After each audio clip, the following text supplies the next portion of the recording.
Hey guys, Captain Dylan Hubbard here at Hubbard's Marina. Welcome to the Sunday night live stream show. Hopefully you guys are ready for a good time, a great show, and hopefully we're going to be enjoying some time talking about fishing, talking about what's coming up, what we're catching, what we're seeing, and more, and answering your questions live during the show. Hopefully you're ready for a good time. Also, maybe you want to win some free trips. We're going to be giving away $1,500 in free fishing trips. That's right. Tonight and every Sunday night at 7:30 p.m., we give away $1,500 in free fishing trips. A 5-hour half day for 2, a 10-hour all day for 2, and a 39-hour trip for 1, all given away live during the show. So all you have to do is tune in live every Sunday night. Join us. Make sure you comment once on the Hubbard's Marina Facebook stream. That's how you're eligible to win. Then watch the entire show live, because at random intervals, randomly throughout the show, we do those giveaways. You'll see your name appear on the screen. We'll announce your name. Then you've got 5 minutes or less to text us your full home address. So you enter to win by commenting once on the Hubbard's Marina Facebook stream. Then you watch the entire show live, and you got 5 minutes or less if you're picked as one of those lucky winners. That's how it works. That's how you enter. That's how you claim it. And you can watch on YouTube. You can watch on Trovo, TikTok, Instagram, Twitch, all the other different platforms we're streaming to as well. So you can watch on multiple different platforms. But you do have to comment once on the Hubbard's Marina Facebook stream in order to be eligible to win, entered to win. Want to make sure we give a shout out to our friends over at Gator Jim's Tackle. Gator Jim's Tackle, 3301 Pinellas Point Drive South in St. Pete. If you haven't stopped by to see our friends at Gator Jim's, you're missing out. They have killer deals, an incredible selection, an awesome staff. They're stacked top to bottom. The owner, Jim, he buys deals. So he buys in bulk at the end of the year where other companies are trying to liquidate their products, and he passes those savings along to you. So definitely check out Gator Jim's Tackle, an incredible store, an incredible selection, incredible deals. So stop on by 3301 Pinellas Point Drive South in St. Pete and tell them Hubbard's Marina sent you. Also want to make sure we give a shout out to all of our supporters out there who are watching tonight in our Hubbard's Marina Facebook supporters group. Our supporters family, it's only $4.99 to join. It's a great time. You get behind the scenes access, you get more communication, and on top of all that, you get access to our private after show that we do every Sunday night after our live show. So definitely join us in the supporters group. Again, it's only $4.99 a month. For the entire month, less than $5. Josh is going to drop the link into our Facebook chat now. It's hubbardsmarina.com/supporters. Check it out if you're interested. It is definitely worth the $5 entry for the month. Plus, on top of that, we want to make sure we give a shout out to all those who are sending stars. For those not watching on Facebook, stars are a way for those watching on Facebook, specifically on our Hubbard's Marina or Captain Dylan Hubbard page, to show their support and help fuel the show. We had Ryan Welser with a big 500 stars, Angie Kukendall with a big 500 stars, Bill Borchert, Alexis Strandifer, Phil Battisto, Robert Riggs, what's up, man? Ed Mack, Angie Darling with the big 1,000 stars. Thank you, Angie. Ed Mack, Brian Eakins, Todd Stutzman, Jeff Reedy with a big 1,200. Thank you, Jeff. Larry White with a big 1,500. Thank you, Larry. And Stephen Batchelor as well. Plus, we had Adam Franklin with a big 500, Gary Camage, Mick Higgins, Gary Camage again. Appreciate you guys so much for the stars and the fuel to do more live shows and do more cool things with our live shows. So thank you all very much for the stars, and thank you all for being supporters, and a big shout out to Gator Gyms for making it all possible. Also want to make sure we tell you guys a little bit about what's going on now. So we always like to start our show by showing you photos of what we're catching now. Then we get into the weather, show you guys what's going on weather-wise. Then we get an update at some point from our buddy Capt Mike on the inshore side of things. Then we get into your questions. If you have a question that you want answered live during the show, maybe you have a topic that you want me to dive into, maybe you just want to say hello, you could text us at the phone number on the screen. Our main office number is callable during business hours, or you can text us at any time, 727-393-1947. So text us if you have questions, comments, or topics for tonight's show, or if you just want to say hello, shoot us a text to the phone number on the screen. All right, with that, let's get right into the photos and show you guys what we are up to as of lately. Normally, we start inshore. Are we starting inshore? This is inshore? Well, this is a porgy, so it's more of a near shore, but I think it's because it was labeled as a sheep's head porgy, so it might have confused our media expert, Jared, there. But nice porgies lately. We've also been seeing, look at this, a permit on the inshore side of things. We're seeing some pompano and even permit showing up, which is exciting. Redfish action has been real good lately. This past week was a little chilly. Those redfish were active. This week it should warm up a little bit. The redfish should still be pretty active. We're seeing some concentrations. Mike's going to talk more about it, so I won't steal too much of his glory. But the redfish have been out there for sure. Nice bonnet head sharks on the beach. Seeing a lot of these bonnet heads, a few black tips, and whiting on the beach too. Plus, we got some photos today, some nice speckled trout action out there on the beach. The sheep's head have been fired up lately around the docks, piers, bridges, jetties. Virtually any hard structure is holding the sheep's head pretty actively. Even sometimes around the flats, we're finding the sheep's head. This one right there at the Johns Pass Bridge. Snook action has been a little tough this past week with the cooler weather. They sucked back into the upper bay and back bay waters. You can see behind this gentleman, this was pretty far back up in the bay in a residential canal. But this week, warming up. So those snook should push out a little bit for us. We might find some snook even as far out as the pass, Johns Pass, because those snook don't have to go very far in our area to make it back out to the pass. And it is going to warm up nicely. Speaking of warming up, water warming up, mackerel are back in action around the mouth of the bay. Seeing a lot of mackerel action. So that's exciting as water's warm. We even have a lot of bait near shore, a lot of bait offshore. So the mackerel should show up very soon for our trolling fun and trolling pleasures on our half-day trips and long-range trips. Speckled trout have been super active. Seeing some bigger speckled trout lately too. A lot of trout action around the bridge at night on those dock lights, bridge lights. We're seeing a lot of trout even during the day around the jetties, the beach, from the bridge, as you can see here. So some good trout action for sure. Trout, redfish, sheep's head have kind of been the key players inshore lately. But this week with the warming trend, I would imagine sheep's head will get a little soft. Trout should stay steady. Redfish will get a little softer, but we might see those snook pick up this week with that warmer condition.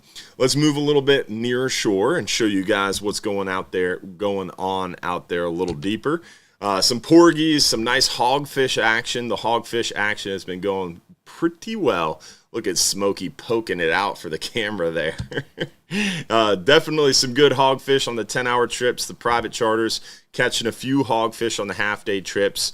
Some nearshore mangrove snapper action, plenty of heads and tails on the half days, and even some catch and release gag grouper out deeper. We're seeing some big mangrove snapper. The 12-hour night snapper trip did pretty well this past Friday. It wasn't stellar, but the people who knew what they were doing caught really, really nice quality mangroves, and quite a few of them.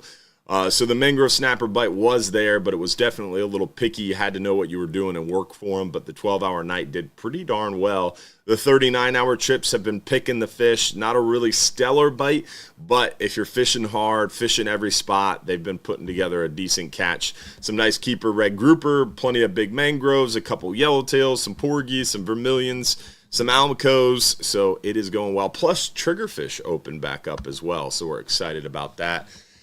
Lots of good stuff near shore and offshore, to say the least. And we've got some new cool videos coming for you. We're really working hard on our YouTube channel. So we've got these like dock day conversations. Our first one, I believe, is coming out tomorrow. and we're going to be filming another one this week to come out hopefully next week.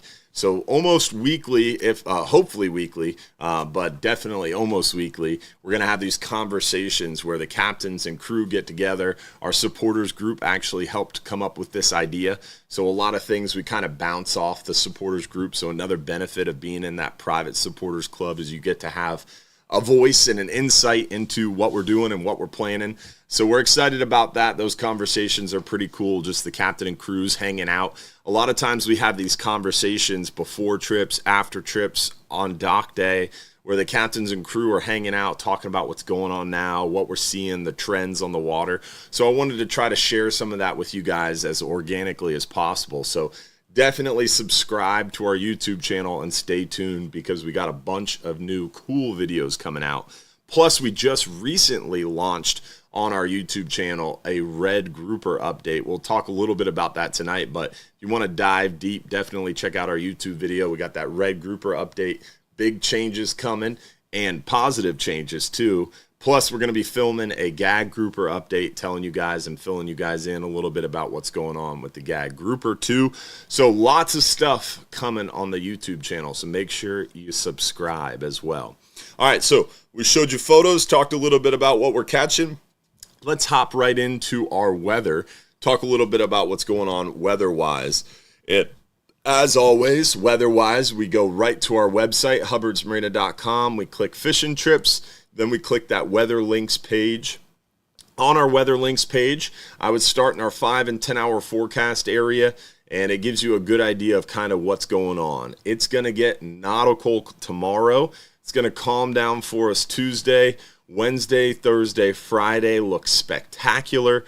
And then Friday or Saturday, it's going to maybe pick up a little bit, Saturday and Sunday, and then it looks like it's going to calm right back down for us. So definitely a good little weather window here today, and then not so good tomorrow, Tuesday.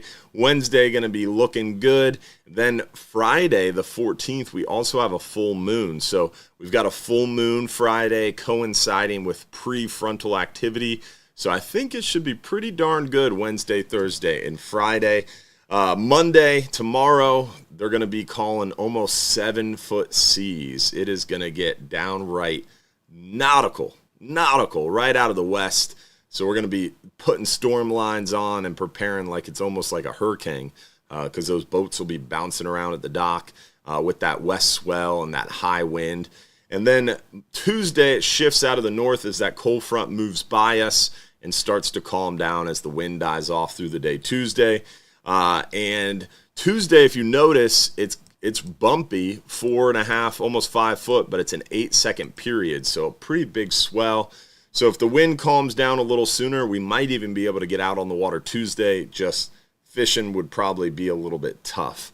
So if we're able to get out Tuesday and it's a nice big swell, it's going to be a big swell, and likely fishing's going to be a little bit tough just because the water's going to get so stirred up. That barometer is going to be in the tank. Wednesday, it clears up, calms down, really gets sunny and nice, so it should warm up pretty quickly for us, and Wednesday's looking pretty good. I would say Wednesday's like a 7, 8 out of 10, whereas Thursday and Friday, I would say those are like 8 or 9 out of 10s, because you got the full moon Friday, you've got some gorgeous weather conditions, you got a little bit of a pressure gradient fighting over the area Thursday, so it might be a little breezy Thursday, but not bad, only 10 to 15 basically, less than 1.5 foot seas, sunny, and you're on the very front side of that full moon. Friday's a full moon. Sometimes during the daytime, that full moon can mean a little bit of a tougher daytime bite, but with the weather coming Saturday and Sunday, you're going to be full moon plus right ahead of some nastier weather. So I think that might get the fish excited, and I think they might be feeding pretty heavily Wednesday, Thursday, and Friday. Really, Thursday and Friday look like the best days, but Wednesday's looking pretty good too.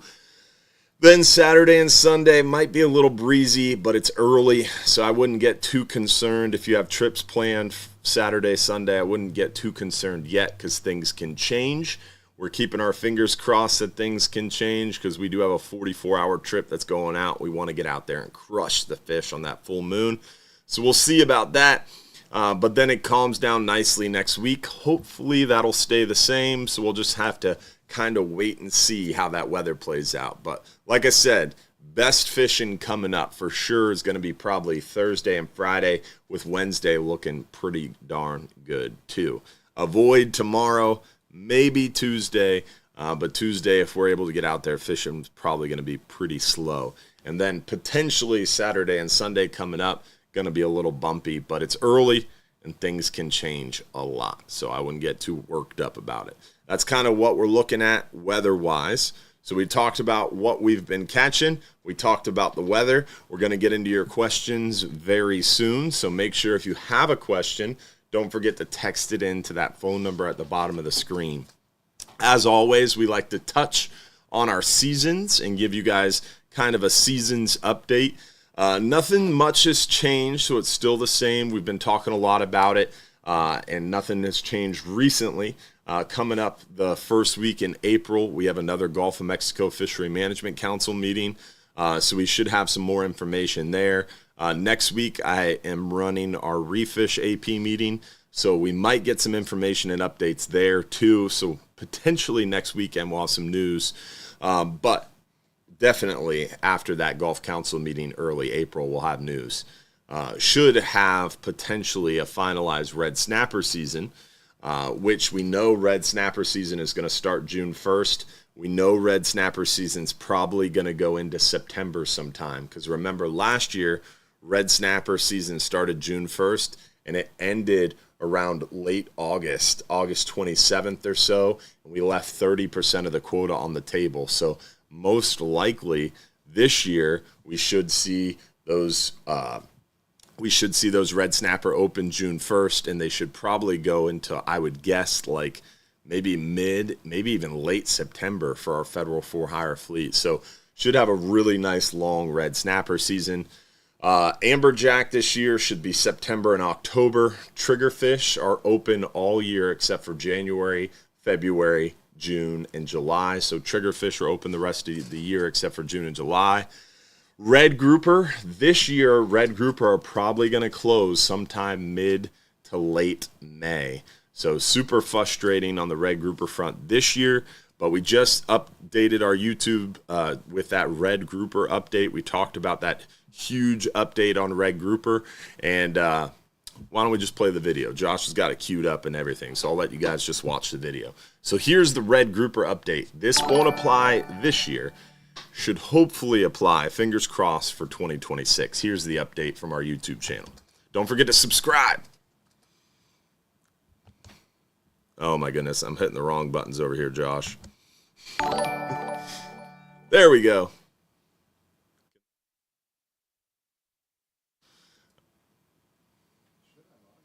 No, I don't see any audio coming up. Pause for a poise. Should I switch screens?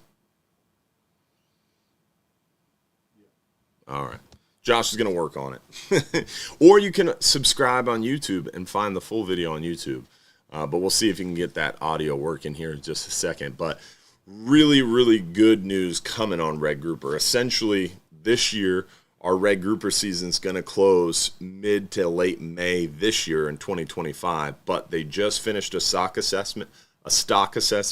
And long story short, that stock assessment has to go through some processes, but it should be increasing our quota for red grouper so much that next year, hopefully 2026, we should see red grouper start January 1st and potentially go into October, maybe even November.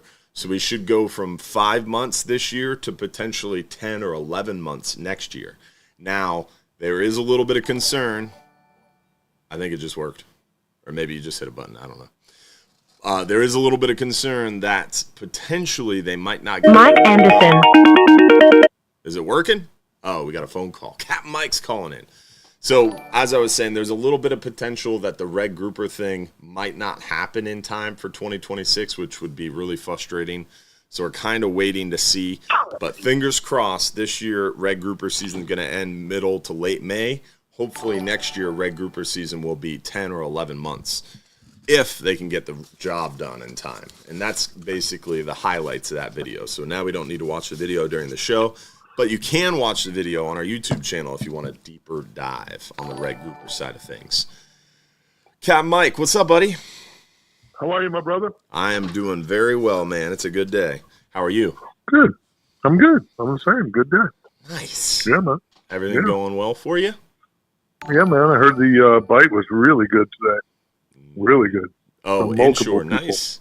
That's good. Yeah, sign. the inshore bite was good. Yeah, lots of fish, lots of big trout, some snook, some redfish. Snook. So, yeah, I heard it was good. Even snook. So that little warm-up got him enough activity, huh?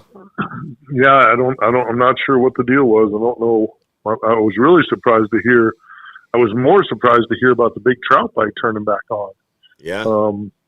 I mean, like 20 to 25 fish over 20 inches. Whoa. And those fish had seemingly disappeared.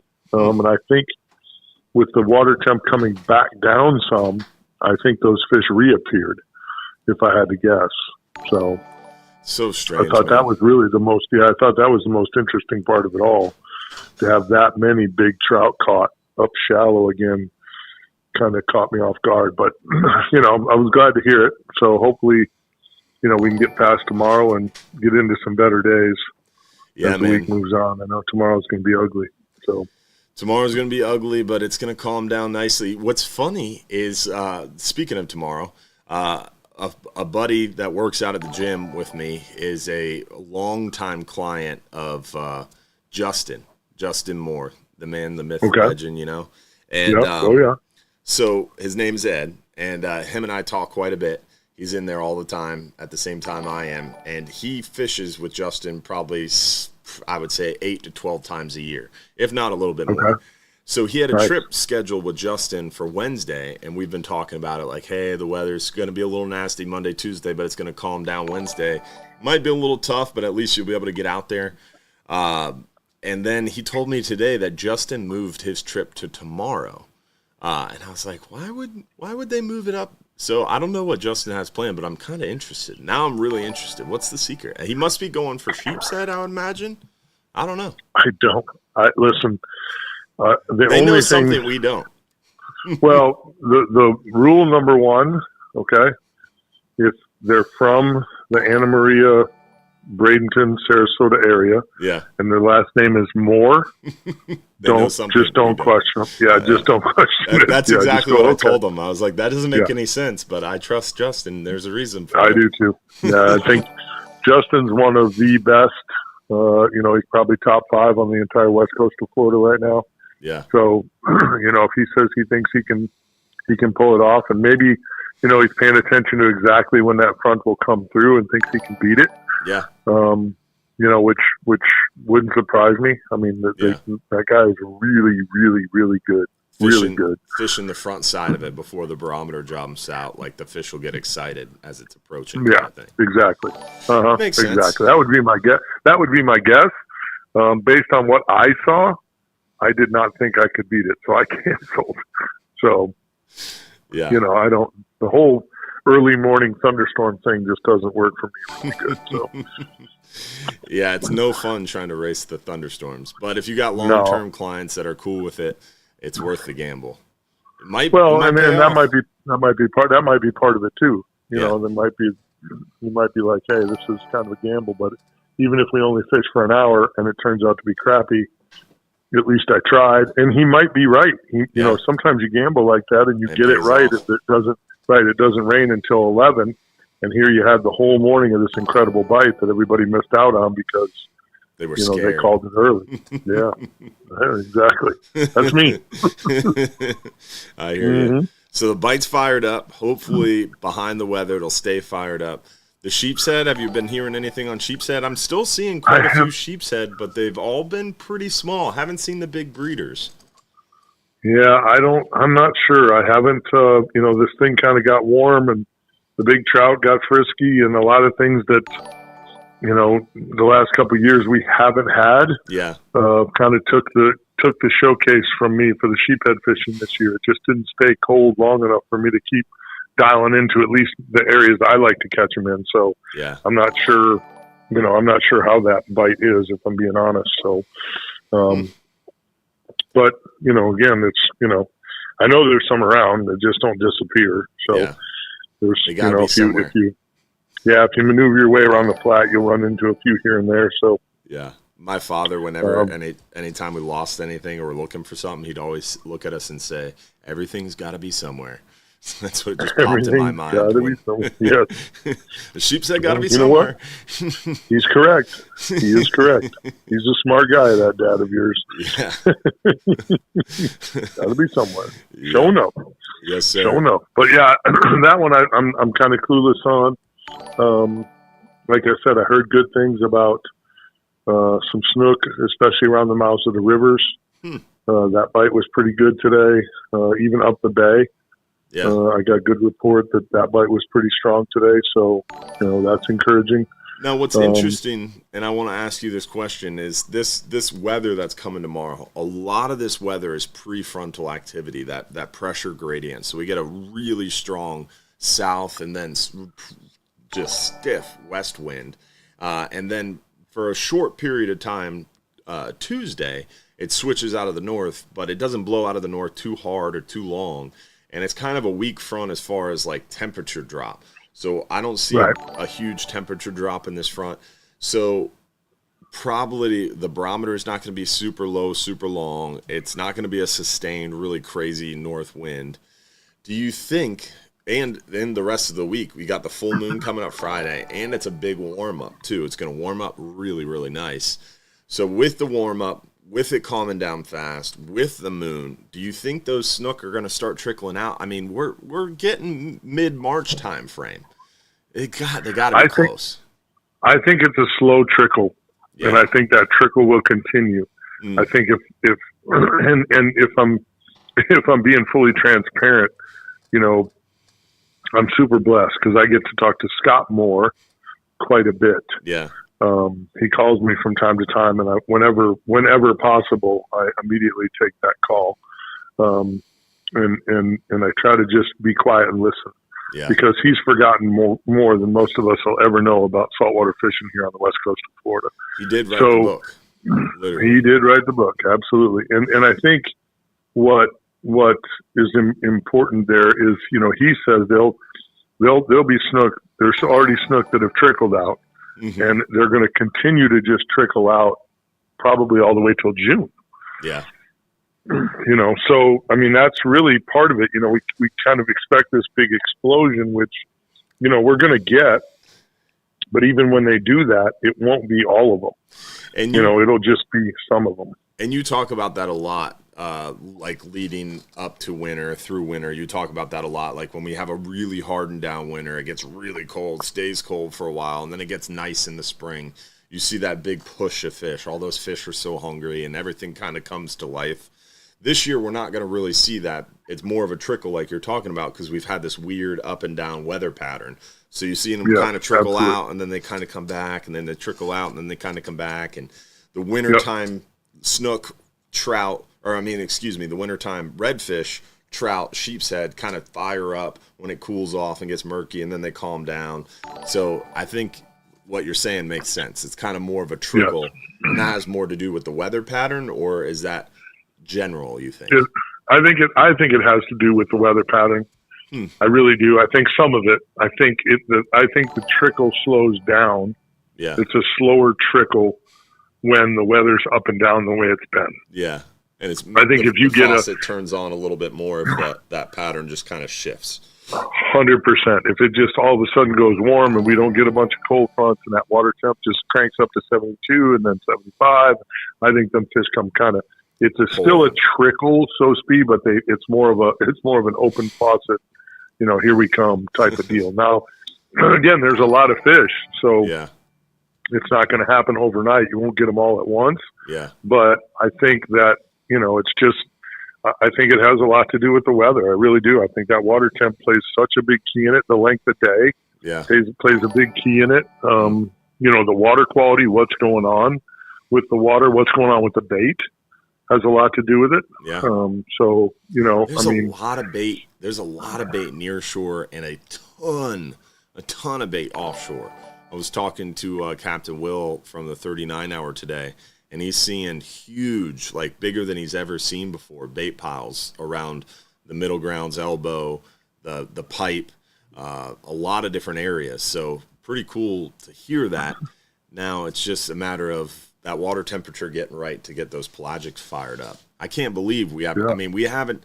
Just like the sheep's head has never really fired off inshore, whether it's you're not paying attention to them because there's other things going on or whatever the case may be. Offshore, the weird thing that we didn't see this year was the blackfin tuna. Normally, like January, February, either new moon or full moon, sometime in those months, and even into March, we get a huge spike of blackfin tuna where it's like you can hardly get a bait to bottom. You're dropping a dead bait with an 8-ounce lead and a 7/0 hook, and you're dropping it to bottom catching tuna, and they're eating it on the way down because they're so thick. Really? Yeah. Wow. And, I mean, there's 39-hour trips where we'll catch 15, 20, 25, 30, 40 keeper blackfin tuna. We never had that this year. It was kind of weird. So maybe it's going to happen now. I hope so because the bait's there. The water temperature is now 71, so it's right on that cusp. I don't know. It's pretty interesting. That would be my question as well, because I would want to know from you: has the bait just got there, or did it? It's you know really what I'm saying? picked up. It went from no bait because it's been so rough, and when it's rough and murky offshore, that bait's all on the bottom. But now that it's clearing up, it's warming up, that bait starts to come up more. So I think and plus on the moons, the moon drives everything to the surface, whether it's a new moon or full moon. Offshore, what happens is all that stuff comes up, whether it's squid, Spanish sardines, scaled sardines, all those baits we see offshore, they all get pushed to the surface on the moons. I think it has to do with the plankton. I don't know. I'm not a scientist. Probably does. So it makes a lot of sense. Yeah. So, like I said, we're seeing a lot of bait inshore. Mm-hmm. It's all deep. It's not really, got on the flats yet, but there's a pile of it. So, I mean, I got to believe that whole thing's going to kind of come alive. So, yeah, I mean, it's almost there. Yeah, it's almost there. I'm actually filming an offshore show on the 19th, so I'm hoping that it just keeps getting better out there. Yeah, I hope so too. Yeah, we'll see what happens. All right, buddy. Well, again, it's a crazy time. We keep talking about it. We love this time of year. Things are good. Yes, sir. So, it's an exciting time. We're on the doorstep. Yes, sir. I love the spring. Things come alive, and before you know it, it'll be tarpon season. So yeah, no, I people ask all the time, what's the best time of year to go out there? And I think the spring is good, but sometimes the spring you get busy, right? You get the Valentine's Day, it starts pushing. Spring break is busy, and then all the way through Easter, it's pretty busy.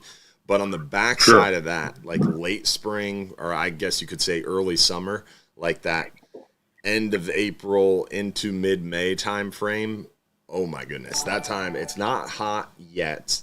The cold fronts have stopped. The weather is beautiful, and there's not a lot of people around. Like, it's almost like that or it's almost like those first couple weeks of Christmas or December, right, where people are all saving up for Christmas. No one's spending money. You don't see a lot of people out and about. That's what that late April, early May time frame, early to mid-May time frame is, because I feel like everybody's, oh my gosh, my kids are about to be out of school, and they're all saving up for the summer vacation. So that's a nice little lull with beautiful weather. And then my other favorite time is like that, I would say mid-October time frame. It's not hot as much anymore. The cold fronts haven't really gotten hardened down yet, and it's also pretty slow. Not a lot of people around. Those are my two favorite times, I think. I couldn't agree more. I love that October bite. Things again. You know what it is? I mean, what you're really talking about is the transition. Yeah, exactly. You like the transition. You like them fish on the move. I think it's beautiful. Well, and they get hungry. They're on the move. They're working. Yep. They're not sitting in a pothole just waiting to spawn, or chilling on the beach just up and down every day, not really burn a lot of energy. Yeah. They're on the move, trying to get to those locations. And I think when they're on the move, they get hungry, and that's when we have our best action. And there's not a lot of people around too. So couple all of that with the fact that the boats are running half full. It's beautiful. It's a beautiful time of year. For sure. Beautiful. All right, brother. Beautiful. Well, we'll let you go. Stuff. We appreciate you, man. All right, my friend. Yeah, bet. See you, Capt. Have a good week. Catch you up. All right, partner. All right, I'll talk to you tomorrow. We're setting up our OCC Roadhouse fishing seminar, real animals fishing conversation. Don't miss out. Yep. We're gonna have a date for you this week, hopefully. So stay tuned. Tomorrow, we'll figure out a date tomorrow. I'll clear it with Keith Overton over there. And we'll be live and in color. Someplace we can actually do fishing conversations where you can order a cold beer and some chicken wings, and plenty of room. And yeah, it's I'm looking forward to it. It's going to be exciting. So plus it's back on this side. We're still going to, as far as I know, we're still going to have our Bartow Fords as well.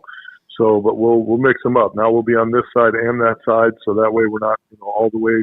Yeah, the OCC Roadhouse commute seems much more appealing to me than Bartow Ford's beautiful. I love Bartow Ford, but sweet baby Jesus.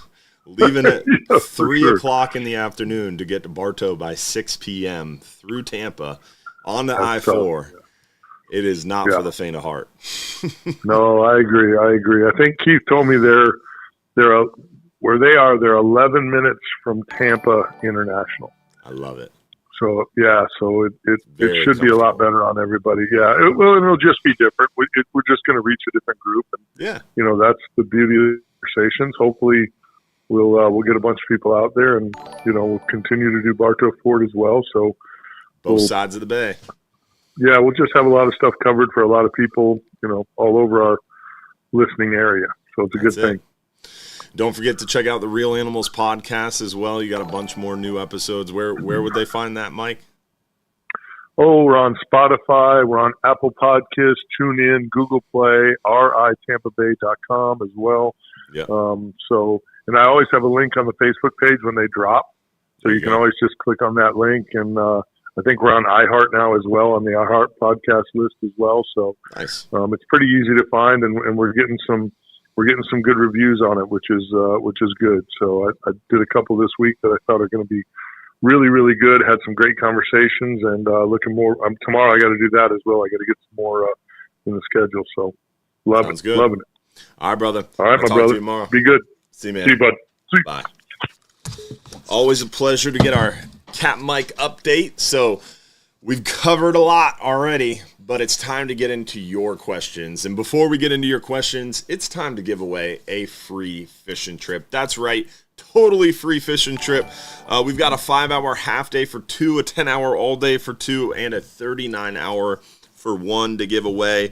Let's start with that 5-hour tonight. So 1 lucky winner, 5-hour half day for 2 guests. Remember, you got 5 minutes or less to text us your full home address if you're picked as the lucky winner, and you do have to comment on the Hubbard's Marina Facebook stream in order to be eligible to win. So comment, then watch the show live, the entire show live. You got 5 minutes or less to text us if you are picked as one of the lucky winners. So let's see who the first lucky winner of the night is. For our 5-hour half day for 2 guests, winner is Jason Lee. Congratulations, Jason Lee. You got 5 minutes or less to text us your full home address. All right, with that, we still got the 10-hour all day to give away and the 39-hour trip to give away too. So a lot more coming up, but let's get into some questions and see what you guys want to talk about tonight. I'm glad to see you're back, but you had a video that said red grouper catch limits are going up. Why the big change all of a sudden? So we dove into that a little bit on our latest YouTube video, so you can catch it on our YouTube channel if you're interested. But essentially, the reason the catch limit for red grouper is going to go up is because we are managing. So, for example, gag grouper, it's 2025. Gag grouper, we are managing based on a stock assessment that concluded in like 2021, and that I think it concluded in almost 2022. And that gag grouper stock assessment had a terminal year of data of 2019. So we're managing in 2025 based on data from 2019 for gag grouper.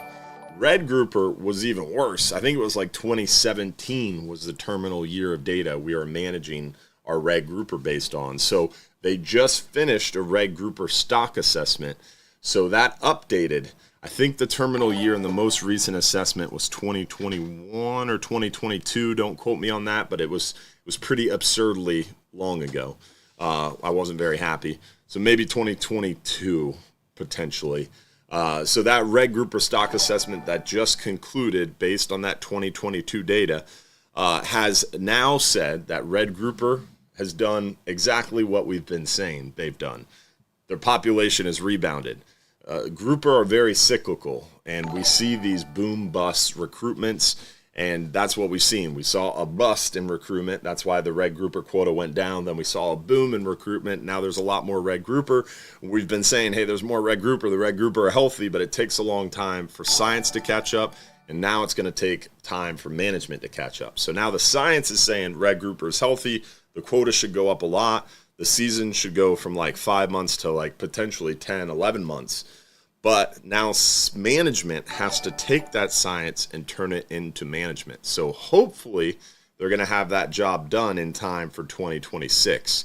But there's a good chance, a strong chance, that the Golf Council doesn't get the job done in time. Or potentially the Golf Council gets the job done in time, transmits to NOAA, and then NOAA doesn't get the job done in time. Because remember, the SSC, the Science and Statistical Committee, is the science advisory body for the council. They take the stock assessment results, they talk about them, discuss them, and then make advisements and suggestions to the council. Then the council takes those SSC, or Science and Statistical Committee advisements.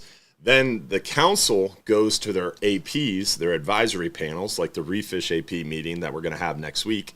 And they ask the Refish AP, and they ask a bunch of other APs or advisory panels, which are made up of fishermen and stakeholders, to weigh in and give their advice. They have council meetings where you can give public comment, you can write in public comment, you can email in public comment, you can join via webinar and give public comment over the computer.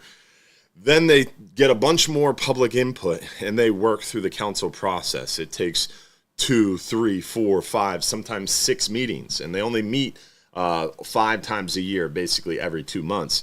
So sometimes it can take the council a year, year and a half, 2 years to get things done. And then once the council is done, they have to submit it. They're an advisory body to NOAA. So then they have to submit their regulation advisories or advisement to NOAA. Then NOAA has to make it law. And rulemaking at NOAA can take 6 to 12 months. I've seen it even take longer. So you have science that just happened on red grouper, and the science is already old because they're using data from 2022. Then it takes a year, year and a half to move through the council process. Then it takes 6 to 12 months, maybe even a little longer, to move through NOAA. So a lot of times by the time regulation becomes law, it's based on science that's 3, 4, 5 years old. So it's really frustrating. But there's a lot of things in the works to try to speed up and update that process. Matter of time. And we have another YouTube video coming very soon that throws a big old monkey wrench into that whole thing I just explained. So I don't want to spoil that. It's coming soon to our YouTube channel, so make sure you subscribe.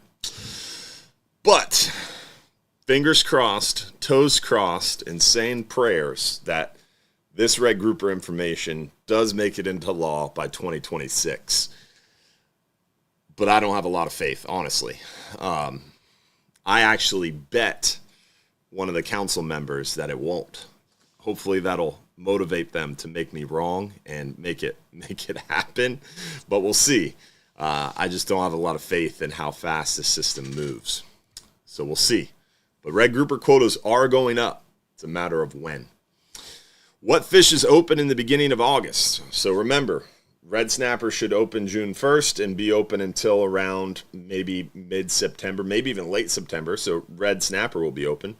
Gags will open September 1st and be open about 6 to 10 days, maybe. We're going to do an update on that on our YouTube channel very soon, so stay tuned for that. But we know it's going to open September 1st. It was supposed to be open like 30, 35 days, but now it's going to be open for like 6 to 10 days. So gags will be open the very first week and a half of September. Amberjack will be open September and October, and red grouper open the first 5 months of the year. Triggerfish open almost all year except for January, February, June, and July. Everything else is open.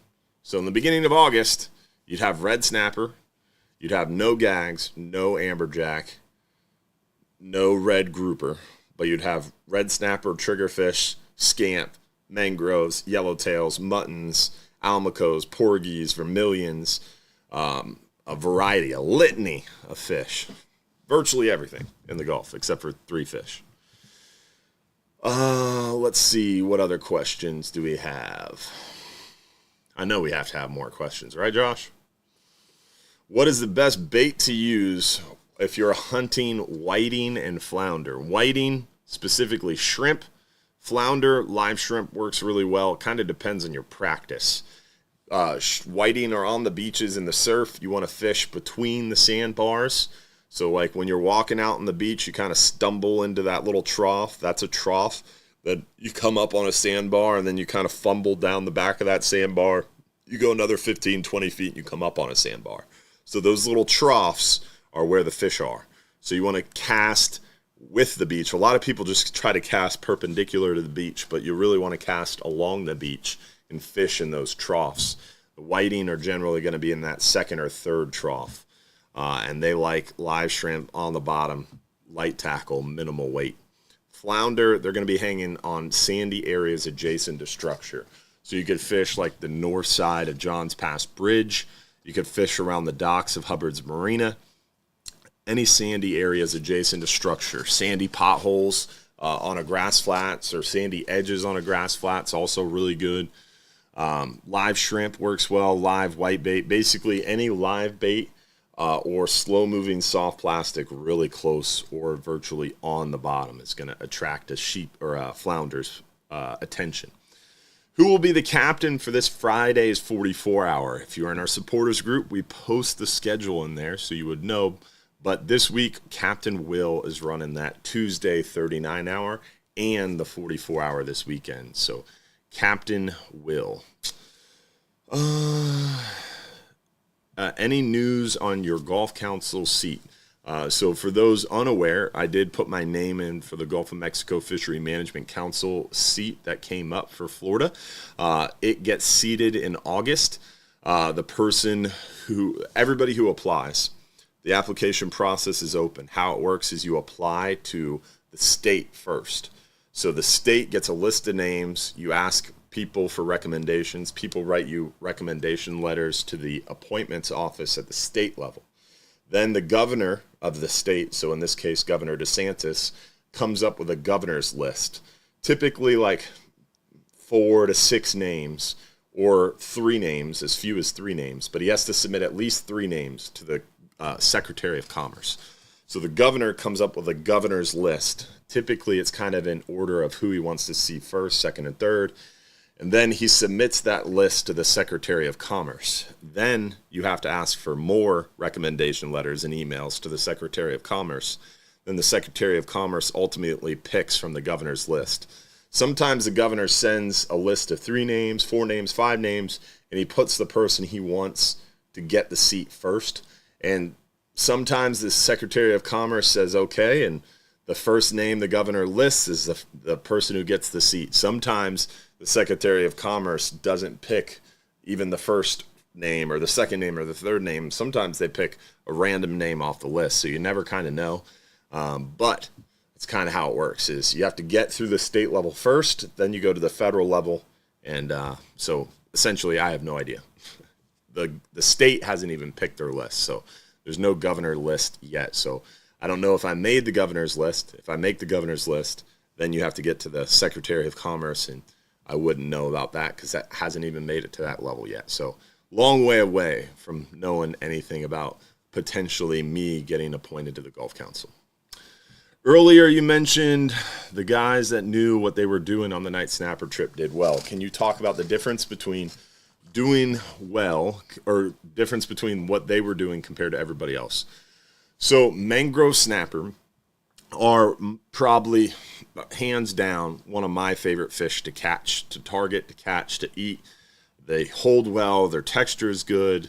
Meat holds up really well. It's flavorful. It's not really powerful tasting, fishy tasting, strong, however you want to describe it. Very mild. I love mangrove snapper. Love catching them. Love eating them. Love everything about them. They're very smart. They can be aggressive. They can be very timid. They're super smart. They're very leader shy. It takes a very consistent hand knowing what they're doing to catch mangrove snapper consistently. I've said this before. I normally talk about this at a lot of my fishing seminars in person. The person who can catch a mangrove snapper, so let's say you're out on a party boat trip, there's 30 people on the boat, and you got this one person on the boat who catches 5, 10, 15 mangrove snapper before anybody else has 2 or 3. That is always the most experienced angler. Mangrove snapper, if you catch them consistently and you catch them often, hands down, more than anything else, separates an experienced angler from a less experienced angler. Because mangrove snapper are smart. They're leader shy. If you're messing up, if you're not holding bottom perfectly, if you're not fueling that bait perfectly, if you're not hooking that bait perfectly, cutting that bait perfectly, using the right leader and setup, you're going to miss fish. You're going to miss opportunities. The mangroves won't bite it. If you're doing everything right, you're going to get a better chance at getting that bite. And then there's a little bit of luck involved. But if you're catching mangrove snapper consistently and catching them often, you're a skilled, experienced angler. So hands down, that separates other people. So on a trip like a 12-hour night snapper, on a 39-hour, on a 44-hour, when we're nighttime fishing for mangroves, there's winners and there's losers a lot of times when the bite's not really good. If the bite's really good, everybody's catching mangroves. Some people catch more because they're more experienced, more skilled anglers. Some people catch a few less because they're less experienced, less skilled. But when the bite's mediocre or a little bit picky, there's some that catch limits while others catch none. And it's much more clear who's more experienced and who's not. When the bite's really good, it evens out a little bit, and the mangrove snapper get fired up, and everybody's catching a few. But if the bite's slow, the bite's average, it's this guy's got 10 mangroves, and I've got 1. What's going on? That guy fishes a lot more than you. It's not that he's any better. It's not that he's doing something much different. It's just he's holding the bait. He's fueling the bait. He's holding bottom. Very tricky. And if you're catching mangrove snapper consistently on a jig, you're just a different type of angler. Jeff. But yeah, essentially the first key to catching mangrove snapper is having the proper setup. You got to have a double snell rig. You got to use cut dead bait. Cut the head, cut the tail, trim the belly. You got a nice little rectangular piece of thread fin, double snell rig, hands down. And then lighter leader. 30-pound or 40-pound, really 30-pound on a 12-hour night snapper, maybe 40-pound. Lighter lead, like 3-ounce lead, and always fishing a Carolina rig or a slip lead. So you have an egg sinker on the main line, swivel. You have about a 4-foot leader on a 12-hour night snapper, like double snell 4 or 5-aught hooks, and a small chunk of thread fin. Then once you have the right setup, the right hooks, the right leader, the right weight, right size, then holding bottom. Very tricky. A lot of people get that messed up. You got to dance with the boat, constantly move with the boat. You want to keep your line tight enough to fuel the lead, but not disturb it on the bottom. We've done a bunch of videos about this. There's countless videos on our Bass Pro Shops fishing seminar page on our website that goes into this. But you got to dance with the boat, feel that lead, because if that lead even moves on the bottom, it creates a huge puff of sand. Remember, we're fishing hard bottom. The hard bottom we're fishing is limestone. And over time, that limestone gets a silt layer or a sand layer. So if you drop a 3-ounce lead or a 6-ounce lead or an 8-ounce piece of lead on top of that limestone, that ball of lead, if it flips over, if it moves a 1/4 inch and drops back down, it creates a puff of sand. And every time that sand puffs on the bottom, you can kiss any mangrove snapper that was looking at that bait, or grouper, or any other quality fish that was looking at your bait goodbye. It's gone. It's scared away. And it's not going to bite. So you have to hold bottom. Make sure that lead is You're feeling the lead, but you're not moving it or disturbing it on the bottom. The other side of it is if the bite's a little picky and slow, I drop down to bottom and I wait like 60 seconds. Sometimes I count in my head if my ADD is firing. So wait like 60 seconds. If I don't get a bite right away, I'll lift my rod tip up real slowly to the sky, and then I'll drop my rod tip real slowly back down to bottom. What that does is the current in the water is straightening out your lead. A lot of times, if you drop your lead and your bait, let me use something bigger like this mouse. So you drop your lead and your bait to bottom. A lot of times that lead and bait is going to be really close together, because what happens is as your lead pulls your bait to bottom, the bait will actually come up and be really close to your main line. So your bait's above your lead when it's dropping to bottom. And a lot of times when your weight hits the bottom, your bait kind of falls right next to it. And so now your bait's right next to your lead. There's a big mess of leader there. It's all curly. It doesn't look pretty. So after about 60 seconds, if you don't get a bite right away, you lift your rod tip to the sky. First, your lead picks up off the bottom. Then your bait picks up off the bottom. And then the current's going to naturally move your bait and stretch your leader out. And then you slowly lower that lead back down to bottom. Now your bait's nice and stretched out away from your lead. Now you've got a nice looking, more natural presentation. And just like you go to a nice restaurant, right? You go to, I don't know, Waffle House. They give you your plate of food at Waffle House. It's not going to look super appetizing, right? It's not going to be like, oh, that food looks really good. It's Waffle House. It's edible, maybe. Might have a few hairs in it. You might see a fight, but it's Waffle House food. It's edible. It gets the job done. But if you go to a really fancy steakhouse with white tablecloths and you're spending $50 on a steak, that's going to come out and that plate's going to be all pretty. They might burn your name into the bone. There's going to be a little garnish on the plate. Things are going to be presented in such a way that makes you hungry. It's going to look appetizing. Same thing for the fish, guys. You got to present that 5-star meal. If you're dropping your bait down, you're drinking a beer, talking to your buddy, your rod's staying still, the boat's moving up and down, you're presenting Waffle House, maybe even McDonald's, maybe even 7-Eleven gas station pizza. If you're actively fishing, you're using the right method, the right approach, you're holding bottom, you're moving with the things, then you're getting that burned steakhouse presentation, right? So you got to think like a fish. And I'm very hungry now. All right, let's do another giveaway, then we'll answer another question. So we gave away the 5-hour half day for 2, the 10-hour all day for 2 guests, 1 lucky winner. Let's see who the lucky winner is.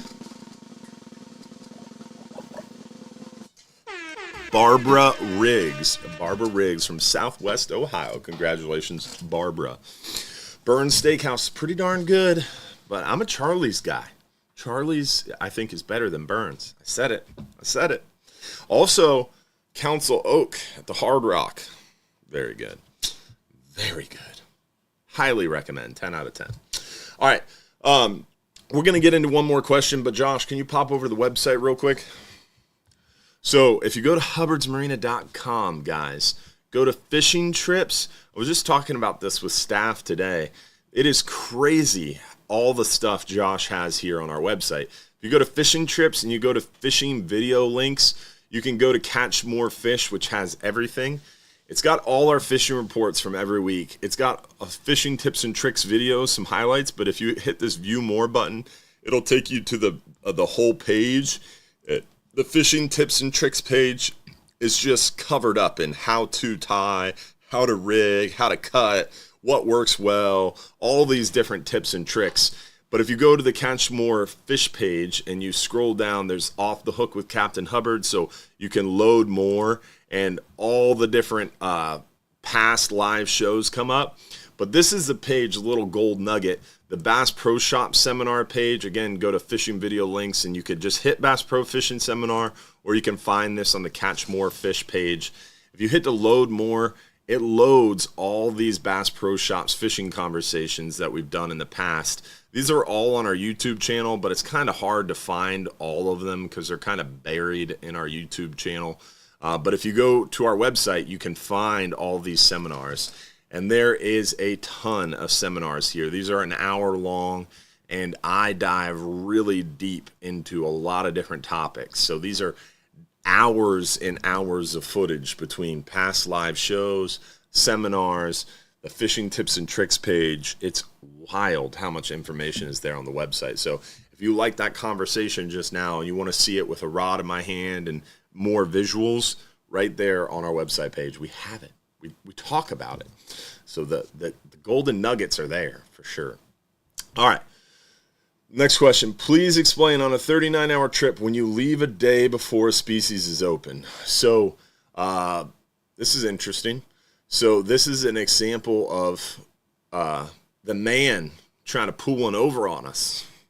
So 2021, our red snapper trips, red snapper opens June 1st.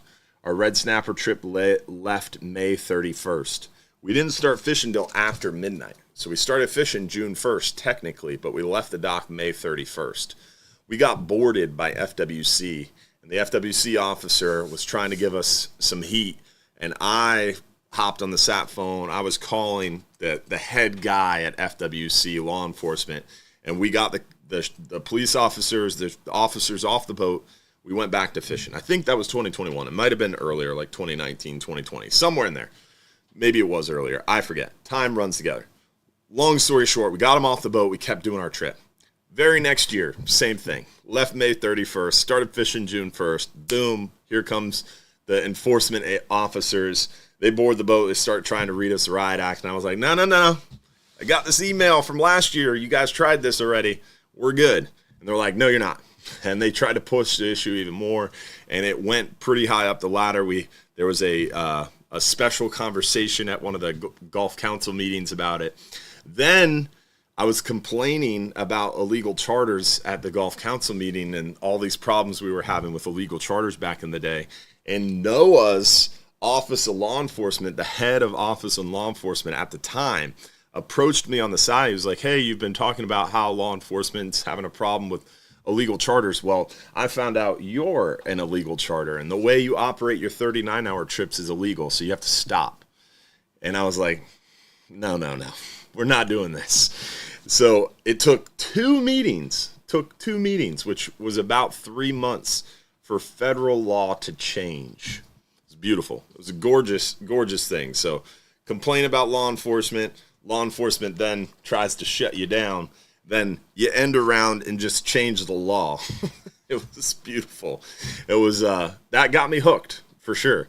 But essentially what happened was the outcome of that was the FWC person at the table, I think, got some pretty clear direction on the side or something, because they stuck in there when we were changing that law that when a season is open, your trip has to leave, or it has to depart and return during open season. That's been a rule for like 5 years. So that's why we don't leave May 31st on red snapper. That's why we don't leave August 31st for gags. Our trips, our opening day trips, always start June 1st because you have to leave during open season and return during open season. So if you leave the day before the season opens, just because you start fishing at midnight, doesn't count. So in order to make enforcement officers' lives easier, you can't leave the dock before season's open. We compromised, and they stuck that in there, and I didn't fight it too much because I wanted the law change. So, and they made it, it used to be 24 hours. The trip had to be greater than 24 hours to get a 2-day bag limit. They also increased it to 30 hours, which I was fine with because our trip is 39 hours. So they changed it from 24 to 30. They added that little caveat that the trip has to depart and return during open season. And then they also added in there, too, that you have to have proof on the boat that the trip, the times on the trip. So it's stupid, in my opinion. But whatever. We got the law done. We got the law changed. So pretty cool. Good story. Thanks for bringing that up. Always like celebrating those wins. What's your opinion on glow beads at night? Good or bad? I used to be really into glow beads. When I was younger, fishing the 39 hours, 8, 10, 12, 13 years old, I would not drop a mangrove snapper bait at night without 2 glow beads. And sometimes I put them between my double snell rig or double snell hooks. Sometimes I put them above. I was super into the glow beads, and then got away from it. And I think personally, mangrove snapper are super smart, super leader shy. And I think bigger mangrove snapper, especially nowadays, they see so many baits. They see so many leaders. There's so much fishing pressure. So I think backing off and getting a little less tackly, less stuff in the water, a little bit more of a stealthy approach, I think helps. So why would you bother using 30 or 40 or 50 pound fluorocarbon if you're going to put 2 big old glow beads on your line to ring the dinner bell and shine a huge light on your bait, right? So I think it defeats the purpose of trying to be stealthy and stuff. But I've seen it both ways, right? I think having the glow beads is a good idea. So if it's a tough bite and things aren't really popping off, throw on 2 glow beads. Charge them up, throw them down, see if it changes the bite. You never know. I've seen it both ways. I've seen the glow beads work. I've seen the glow beads not work. My dad is using them next to me and I'm catching more than him, vice versa. I've seen it both ways. So my opinion on glow beads is indifferent. Sometimes it works, sometimes it doesn't. It is fishing. We got some more star senders. Angel Parent Perez, thanks for those 1,200 stars. Aaron Luke, thanks for those 1,000 stars. Tammy Norris, appreciate you. Aaron Luke with 1,800 stars. Thanks, buddy. Scott Flynn, D. Beers with the big 1,200. Thank you, D. Gary Camage, Mick Higgins. Appreciate all you guys sending stars. All right. Did we answer a lot of the questions, Josh? Do we have one more quick one? We started a little late, guys. So, yes, I am running a little late, but making up for starting a little late. Fluorocarbon or mono for mangrove. I used to be all about fluorocarbon. Mangroves or newer technology, the monofilament's gotten a lot better. So it's almost hard to say which one's better, which one's not. Salt Strong has some really cool videos comparing fluorocarbon versus monofilament. And they say that monofilament's better in some cases. So I don't know. I'm still a fluorocarbon guy. That's the way I was raised. So I've always just used fluorocarbon. But I don't know. To answer your question, it could go both ways.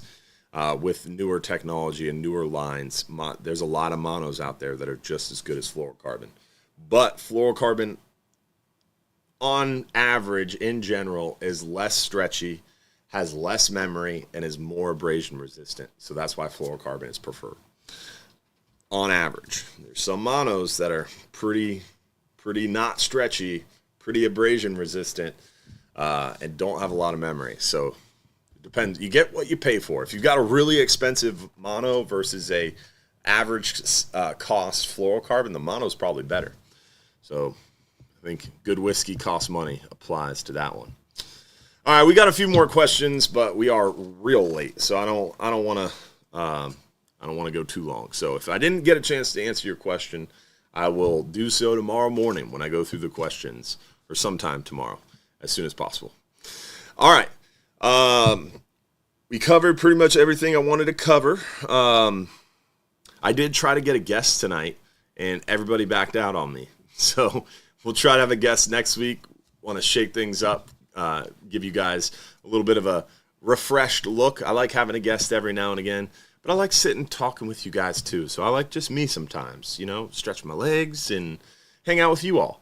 But we'll try to get a guest in here occasionally and shake things up a little bit too. So thanks for watching. As always, don't forget to check in every Sunday night. We do the show every Sunday night at 7:30 p.m. Don't forget to tell your friends, subscribe on YouTube, follow us on Facebook, on Instagram, on TikTok, on all that good stuff. And don't forget to become a supporter and join us for our Supporters After Show.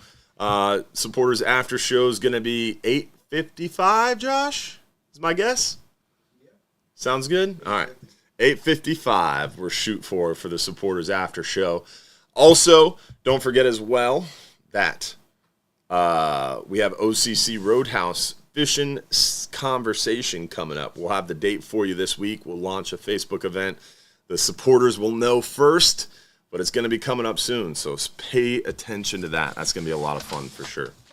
All right, so let's go ahead and do our last giveaway of the night, the 39-hour giveaway for one lucky winner. Who's going to be the lucky winner of the 39-hour giveaway?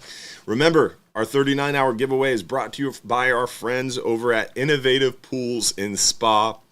Innovative Pools and Spa brings you 35 years of experience building pools in the Tampa Bay area.